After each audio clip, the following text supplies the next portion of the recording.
Welcome, collectors. In this episode of Diecast Emporium, I'm going to be doing a quick unboxing and review of the brand new Scenemaster UPS United Parcel Service trailers in 187 scale. So these are a new release for 2020. So these trailers are kind of based on the era from the 1950s to the 1960s of what the United Parcel Service would be carrying. So they're a little bit dated. So if your railroad theme is based around that era, these are the trailers you want to pick up. So they come in a 2-pack, and they include some landing gear that you need to assemble on the trailers if you want to use that. On the back, there is the information you need if you want to place an order for it.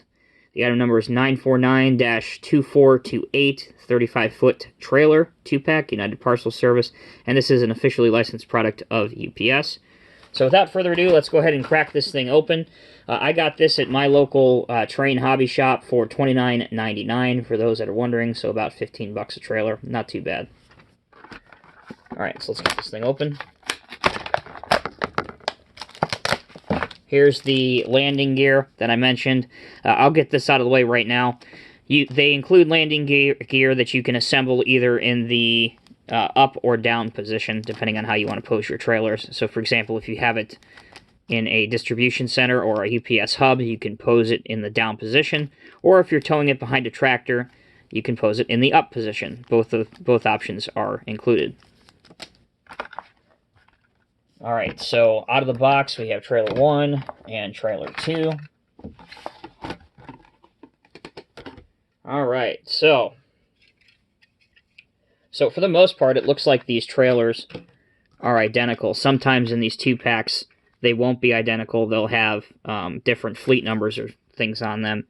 For the most part, it looks like these trailers do not have a fleet number or anything to differentiate any difference between them. They are plastic for the most part. There is no visible die-cast or metal component on them at all, but that does allow for some decent detail. The tires themselves also appear to be plastic. They don't appear to have rubber on them, but they are very highly detailed. I'm trying to get them in the light here, including some detailed hubs. Again, if you want to bring out more detail, you can always highlight those with a coloring pen or something of that nature. Underneath, again, not very detailed at all. Those 2 holes right here are where your landing gear assembly would go, depending on which one you want to put in. And there are your tandem rear wheels. This is the back of the trailer, which reads UPS on the left door and United Parcel Service on the right door.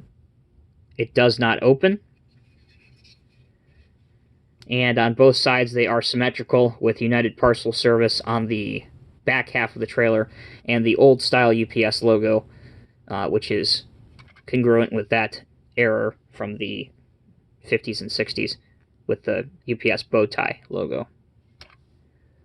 And then on the front, again, not a whole lot of detail at all. Just a couple little plug points here for your lines and stuff to go. They aren't hollowed out or anything, but of course you can always add detail if you want to do that kind of thing. So, let's see what one of these looks like hooked up to a truck. This is a much newer tractor, of course.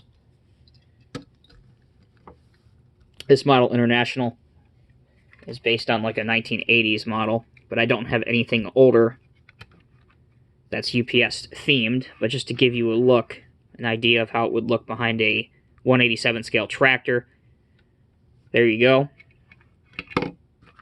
And actually, it does not want to lock into the 5th wheel. So let's try that again. It still doesn't want to lock in. That's very, very interesting, considering that this is a Scenemaster trailer and this is a Scenemaster truck. There we go. Now it's in there, okay. Just took a little bit of persuasion. But there you go.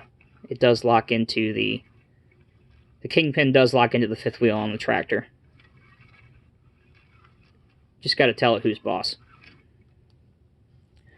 So, there you have it, collectors. That is a very quick unboxing and review of the Scenemaster UPS trailers. These are 35-foot trailers. They come in 2-packs, like I said. mostly all plastic, but they are made of durable plastic. These are intended for the adult collector, obviously.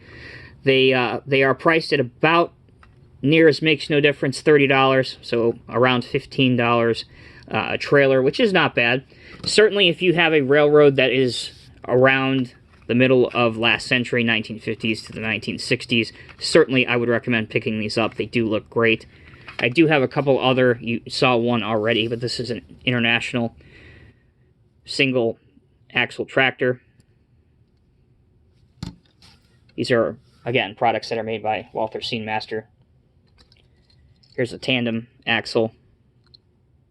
And they make these in the old UPS bow tie logo and the current Shield logo. You can tell that this truck has the newer style, whereas the single axle has the bow tie style. So you can get either or, whichever era you prefer. Same thing with the box truck.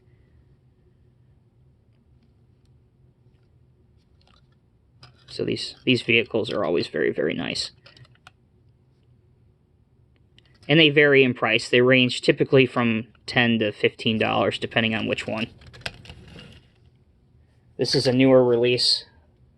This is a Mercedes-Benz Sprinter van, which they're sold as the Dodge Sprinter van here in the States.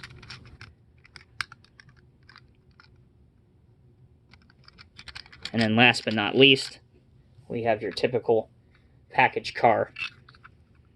Again, offered in either the modern UPS Shield or the old bow tie logo. So you guys let me know in the comment section below what you think of these trailers, and what else you might like to see by Walther Scenemaster going down the line. I know that later on in the year, they are scheduled to release these trucks in different UPS liveries. Like, there's going to be two-tone brown and a cream color, if memory serves me correct. So there is going to be more things coming for them. In terms of buildings, they have a UPS hub, distribution center, and they also have a UPS store. So it's very clear that they have a healthy relationship with UPS as one of their licensees. So there you go, collectors. As always, I'm Tommy with Diecast Emporium. Thank you so much for watching. We will see you in the next video.